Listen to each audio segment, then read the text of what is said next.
Hi കൂട്ടുകാരെ, പുതിയൊരു വീഡിയോയിലേക്ക് എല്ലാവർക്കും സ്വാഗതം. അങ്ങനെ പ്രതീക്ഷ എണ്ണ ഒഴിച്ച് വീഴ്ത്തുകയാണ് കേട്ടോ. തൻ്റെ അച്ഛനോട് ഒരുപാട് അടുത്ത് പെരുമാറുന്നത് കാണുമ്പോൾ പ്രതീക്ഷയ്ക്കത് താങ്ങില്ല. അതുകൊണ്ട് തന്നെ പ്രീതിയെ എണ്ണ ഒഴിച്ച് വീഴ്ത്തുന്നുണ്ട്. എന്നാൽ ഈ സമയം ഭാനുവതിയമ്മയുടെ കൈകൾ പതിയെ ചലിക്കുന്നത് പ്രതീക്ഷ അറിയാണ് കേട്ടോ. ഭാനുവതിയമ്മയാണെങ്കിലോ പിന്നീട് പതിയെ ഭാനുവതിയമ്മ ഇക്കാര്യങ്ങൾ പറയാൻ ശ്രമിക്കുന്നുണ്ട് കേട്ടോ. അപ്പോൾ പ്രതീക്ഷയ്ക്ക് എന്തോ അച്ഛമ്മയ്ക്ക് എന്നോട് പറയാനുണ്ടെന്ന് തോന്നിത്തുടങ്ങാൻ അങ്ങനെ ഭാനുവതിയമ്മ ഇങ്ങനെ ചെറുതായി കൈകൊണ്ട് ഇങ്ങനെ കാണിക്കും, ഒരു പേപ്പർ എടുത്തും പേന എടുത്തും വരാനായിട്ടാ.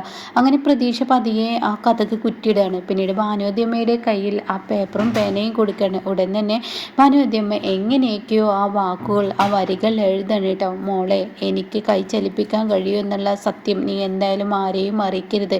എൻ്റെ മോൾ ഇവിടെ ഉള്ളത് കൊണ്ട് തന്നെ ഇവിടെ ഇരിക്കുന്ന ഒരു മരുന്നുണ്ട്, അത് അവൾ എന്നിൽ കുത്തിവെക്കാണ്, അത് നീ എടുത്ത് മാറ്റണം. പ്രതീക്ഷ ഇത് കേട്ടോടെ തന്നെ ഏത് മരുന്ന് എൻ്റെ അച്ഛമ്മേ എന്ന് പറയുമ്പോൾ ഭാനുവതിയമ്മ കണ്ണുകൾ കൊണ്ട് ഇങ്ങനെ കാണിച്ചു കൊടുക്കൂട്ടോ. അപ്പോൾ അവിടെ കാണാൻ ഒരു ചെറിയൊരു ബോട്ടിൽ ഇരിക്കുന്നു. അത് കാണുന്ന, അതിന് പ്രത്യേകിച്ച് പേരും കാര്യങ്ങളൊന്നുമില്ല. അത് തന്നെ, അത് കുത്തിവെച്ച് അവൾ എന്നെ വീഴ്ത്തിയിരിക്കണമെന്നുള്ള സത്യം പ്രതീക്ഷയോട് ഈ രണ്ട് വാക്കുകളെ ഭാനുവതിയമ്മക്ക് എഴുതാൻ കഴിയുള്ളൂ. അങ്ങനെ എങ്ങനെയൊക്കെയോ പ്രതീക്ഷയെ വിവരം അറിയിക്കുകയാണ് കേട്ടോ. അപ്പോൾ പ്രതീക്ഷ ഇത് പറയാണ്, അയ്യോ അത് മാറ്റിക്കഴിഞ്ഞാൽ ആ ആൻറ്റി കണ്ടുപിടിക്കത്തില്ലേ എന്ന് ചോദിക്കുമ്പോൾ ഉടൻ തന്നെ ഭാനുവതിയമ്മ അതിൻ്റെ മറുപടി കൊടുക്കണം കേട്ടോ. ഇതിനെ കുഞ്ഞമ്മയെ വിവരം അറിയിക്കണമെന്നുള്ള സത്യം കേട്ടോ. അപ്പോൾ ഈ ഒരു വാക്കുകൾ കേൾക്കുമ്പോൾ പ്രതീക്ഷയ്ക്ക് അത് തന്നു എന്ന് തോന്നുകയാണ്.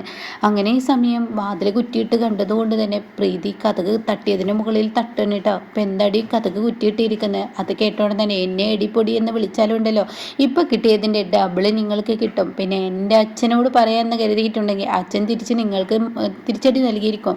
അപ്പോൾ അതുകൊണ്ട് ആ ഒരു പ്രതീക്ഷയൊന്നും വേണ്ട. അപ്പോൾ പ്രതീക്ഷയോട് കളിക്കണ്ട, പ്രതീക്ഷയോട് കളിച്ചാൽ എന്താ ഉണ്ടാകുക എന്ന് അറിയില്ലേ എന്ന് പറയുമ്പോൾ ഇതൊരില്ലാത്തൊരു നരുന്താണല്ലോ, ഇതിനെ തീർക്കണം. ഇനി ഇത് അധിക സമയം കൊണ്ട് നടന്ന പറ്റില്ല. എടിപ്പെണ്ണെ, നീ എന്നെ മനസ്സിലാക്കിക്കോ, എന്നോട് കളിച്ചവരെ ആരും ഞാൻ വെറുതെ വിട്ടിട്ടില്ല എന്നുള്ള സത്യം പറയണേ കേട്ടോ. അത് കേൾക്കുന്ന പ്രതീക്ഷ പറയണേ, അതന്നെ എനിക്കും നിങ്ങളോട് പറയാനുള്ളത്, എന്നോട് കളിച്ചവരെ ആരെയും ഞാനും വെറുതെ വിട്ടിട്ടില്ല എന്നുള്ള സത്യം വെളിപ്പെടുത്തണം കേട്ടോ. അപ്പോൾ ഇതങ്ങ് കേൾക്കുമ്പോൾ തനിക്കങ്ങനെ ഒരുതരം ഭ്രാന്ത് പിടിക്കുന്നത് പോലെ ആവുകയാണ്. നീ എന്തിനാടി കഥക് കുറ്റിയിട്ടത്? അതെ, ഇത് എൻ്റെ അച്ഛമ്മ, നിങ്ങളുടെ ആരുമല്ലല്ലോ. എൻ്റെ അച്ഛമ്മയോട് കഥക് കുറ്റിയിട്ടും മുട്ടിടാതൊക്കെ ഞാൻ സംസാരിക്കും. അതിന് നിങ്ങൾക്ക് എന്താ? അതിന് ഈ പ്രതിഭ പോലെ കിടക്കുന്ന ഈ ആളോടോ?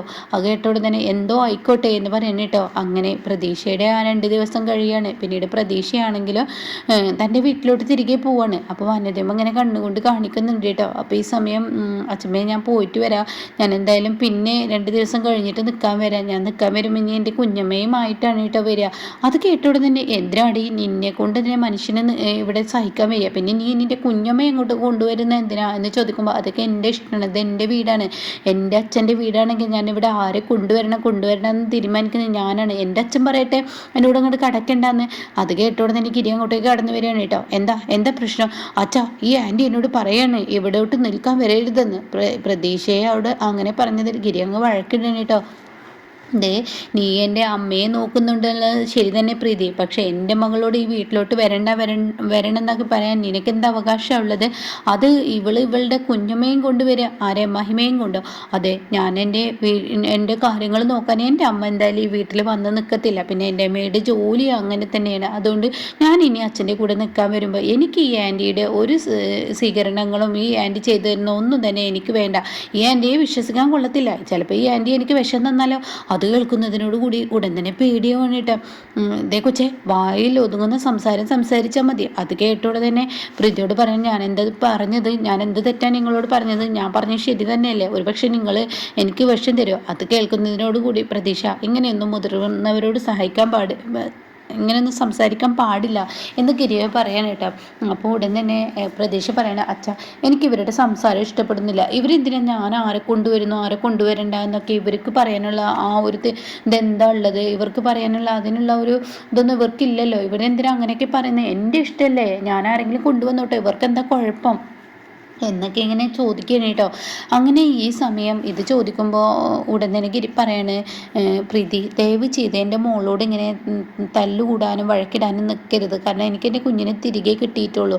അതുകൊണ്ട് തന്നെ നീ ഇനി ദയവ് ചെയ്ത് നീ എന്തായാലും അവളോട് വഴക്കിടാതെ അവൾ ആരെയെ കൊണ്ടുവരിക അതെന്തോ ചെയ്തോട്ടെ, നിന്നെ ബാധിക്കുന്ന കാര്യമല്ലല്ലോ. അതുകൊണ്ട് നീ ഇനി അവരുടെ കാര്യത്തിൽ തീരുമാനം എടുക്കരുതെന്ന് പറയുന്നത് കേട്ടോ. അങ്ങനെ ഈ സമയം പിന്നീട് നേരെ പോകുന്നത് കുഞ്ഞാണെങ്കിലോ തൻ്റെ വീട്ടിലോട്ടാണ്. അപ്പോൾ ഉടൻ തന്നെ അങ്ങോട്ടേക്ക് പോയതിൽ മഹിമക്ക് നല്ല എതിർപ്പുണ്ട് കേട്ടോ. അങ്ങനെ മഹിമ ദേഷ്യപ്പെടുകയാണ്.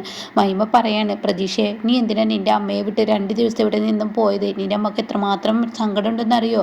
അത് കേട്ട ഉടൻ തന്നെ പ്രതീക്ഷ മഞ്ജുവിൻ്റെ അരികിലോട്ട് ചെല്ലാണ് കേട്ടോ. എന്നിട്ട് മഞ്ജുവിനോട് ചോദിക്കുകയാണ്, അമ്മേ ഞാൻ പോയത് സങ്കടം ഉണ്ടാവും, പിന്നെ എൻ്റെ മോളെ കാണാത്തതിൽ അമ്മക്ക് വിഷമം ഉണ്ടാവില്ല, അപ്പം ഞാൻ അച്ഛൻ്റെ കൂടെ പോകണ്ടെന്ന് അങ്ങനെ അമ്മ പറഞ്ഞില്ല. എന്നാൽ എൻ്റെ അച്ഛനൊരു പാവമാണ്, അച്ഛമ്മയും വളരെ പാവമാണ്, ഇത് കണ്ടോ ഇപ്പം എന്താ ചേച്ചി ഉണ്ടായത്? അപ്പോൾ അത് കേട്ട ഉടനെ എനിക്ക് എല്ലാത്തിനും വലുത് എൻ്റെ അമ്മ തന്നെയാണ്. പക്ഷെ ഞാനൊരു കാര്യം പറയട്ടെ, എനിക്ക് എൻ്റെ കുഞ്ഞമ്മയോട് കുറച്ച് കാര്യങ്ങൾ പറയാനുണ്ട്. അപ്പോൾ അത് കേട്ട ഉടൻ തന്നെ അതെന്താണ് ഞങ്ങൾ കേൾക്കാൻ പാടില്ല?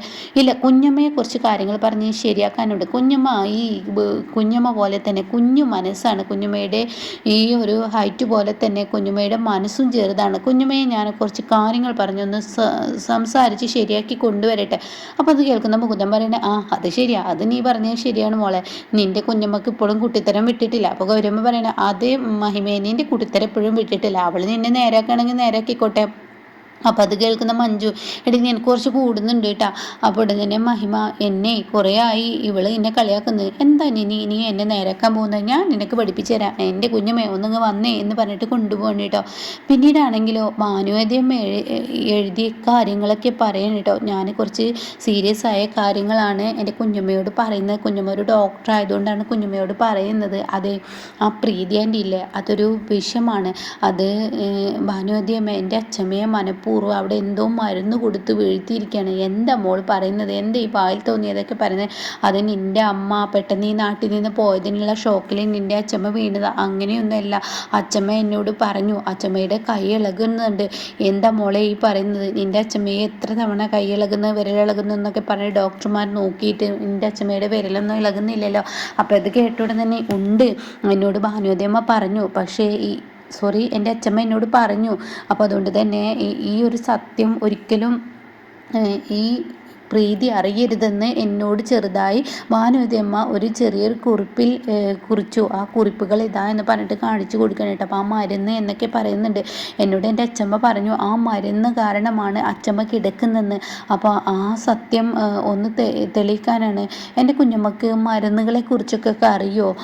ഡോക്ടറല്ലേ, ഡോക്ടറായതുകൊണ്ട് എല്ലാം അറിയുമല്ലോ. അപ്പോൾ കുഞ്ഞമ്മ ഞാൻ അങ്ങോട്ടേക്ക് പോകുമ്പോൾ എൻ്റെ കൂടെ നിൽക്കാൻ വരുമെന്ന് ചോദിക്കണം കേട്ടോ. അപ്പോൾ അത് കേട്ടോടെ തന്നെ അവളെ പണ്ടേ വിശ്വസിക്കാൻ കൊള്ളില്ല എന്നൊരു സംശയം എന്നിലുണ്ടായിരുന്നു. അപ്പോൾ ആ ഒരു പഴയ കാലം ഇങ്ങനെ ഓർക്കുന്നു കേട്ടോ. അതായത് മഞ്ജു പോയതിന് ശേഷം പിന്നീട് പെട്ടെന്ന് ഇങ്ങനെ വയ്യാതായി, പെട്ടെന്ന് നമുക്ക് നെഞ്ചുവേദന വന്ന് ഞാൻ ഹോസ്പിറ്റലിലോട്ട് എത്തിച്ച്, അതുകൊണ്ട് ഇങ്ങനെയൊക്കെ കോമയായി എന്നുള്ള ആ കാര്യങ്ങൾ. അപ്പോൾ എന്തൊക്കെയോ ഒരു ദുരൂഹത അന്ന് തന്നെ മഹിമയും മുകുന്ദനും പറഞ്ഞിട്ടുണ്ടല്ലോ. അപ്പോൾ മഹിമയുടെ ഉള്ളിൽ ഇതിങ്ങനെ ചിന്ത വരികയാണ് കേട്ടോ. അപ്പോൾ ഉടൻ തന്നെ മോളെ എന്നാൽ നാളെ തന്നെ പോലെ, അത് വേണ്ട, നമുക്ക് 2 ദിവസം ഗ്യാപ്പ് കൊടുത്തിട്ട് പോയാൽ മതി. ഒരിക്കലും ഈ പ്രീതി പറയുന്ന ആ പെണ്ണ് അതറിയരുത്, കാരണം അറിഞ്ഞു കഴിഞ്ഞാൽ അച്ഛമ്മയെ എന്തെങ്കിലും ചെയ്യുമെന്ന് പറയാൻ പറ്റത്തില്ല എന്ന് പറയണം കേട്ടോ. ശരിയെന്നും പറയണം. അങ്ങനെ പിന്നീട് കുഞ്ഞിന് അടുത്ത വെക്കേഷൻ വരുമ്പോഴേക്കും, അതായത് ശനിയും ഞായറും വരുന്ന ദിവസങ്ങളിൽ വീണ്ടും ഇവർ അങ്ങോട്ടേക്ക് വരികയാണ്. അപ്പോൾ ഉടൻ തന്നെ പ്രീതിയാണെങ്കിലോ മഹിമയെ കാണുമ്പോൾ, എന്താടി നിനക്ക് ഇവിടെ?